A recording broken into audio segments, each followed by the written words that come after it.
Never seen, but they can dig, so they can go underneath. Well, we've had a couple chickens gone, trying to figure out, Took them. Where they took them. Did you find any remains? just feathers. Just feathers? I didn't find a carcass. Is it open or do you have pinned in without a top on it? One section doesn't have a top. They gotta go over a fence to get out of the yard. No, but I mean- A 3-foot But fence. the you know chicken that. fence is 8 feet tall. And is it screened up on top? Hot, or now? Yeah, but at night, Owl. owl. Ow. And they would take the carcass. They'll just sit there, especially if you don't have, chicken wire on top or something, or a tarp. They'll just sit there and look, boom, boom.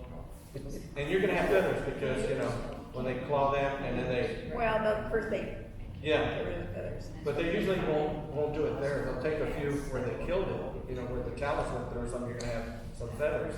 But they usually don't eat it right then and there. They'll take it off someplace.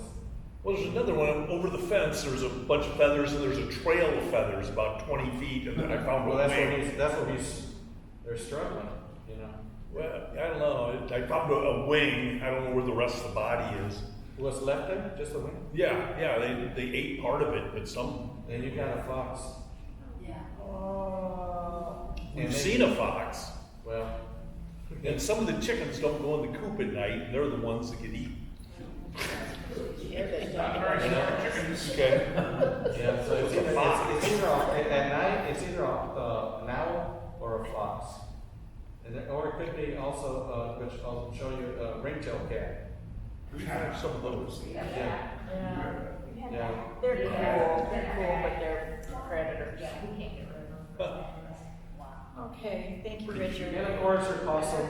These are really cool. When I have a dead fish or something, I throw it over the fence and I know when they come because they usually come about 2 in the morning and they're walking our privacy fence. And the one that we have, she's been there probably 10 years and she probably weighs about 40 pounds. And she usually has 8 babies every year. So they live in the hollow of our tree. So, but this is a little one. I mean, ours is ugly. I mean, it's just huge. But they're also scavengers. They will not go into your pond probably to drink water, but they will not attack fish. And if you do see one eating a fish, it's probably because the fish was dead. And so you don't have to worry about that. They also eat snakes, and they're immune to the poison of rattlesnakes. Really? The only thing that gives opossums in my neighborhood are the gray fox and the silver fox and the feral cats. Will get them when they're small. A big one, no, but a small one they'll kill. To them it's like a rat. And then one picture I don't have, which I thought I could caution all of y'all, are those little region wood rats or just regular rats. What they love is electrical. They love electrical wiring. So like your cords to your pump and all that, they will come and gnaw on it. And some of them will get shocked, of course, but it's gonna turn off your pump or your aerator, anything electrical, timers. They just love it. I don't know why, but they love electrical cord. Rats. And they also will get into your vehicles and chew up the electrical wiring. And that will cost you some money. My neighbor had got his truck, and it would start a new truck, right? And then we opened up the hood, I saw the little peelings and all that, the insulation, and I looked at it, and I said, Roger, this is a rat. And he goes, you gotta be kidding me. I said, no, it's a rat. So it cost him to take it to get it towed and then have the car electrician, they're expensive to put everything together and get a new wire harness and all. And so it was just some damage. And that's one thing I didn't put up here, but that's predator on human. And of course, raccoon. I hate these guys. The 2 that I have in my backyard, they're probably about 40 pounds. Wow. They're huge, and I haven't been able to track them. And my neighbor hasn't been able to track them. And they're beautiful, but gosh, they're destructive. Not only if you have a shallow pond, they will wait there and get your fish. And they'll get mad, and so what they'll do is they'll eat your water lilies and shred them.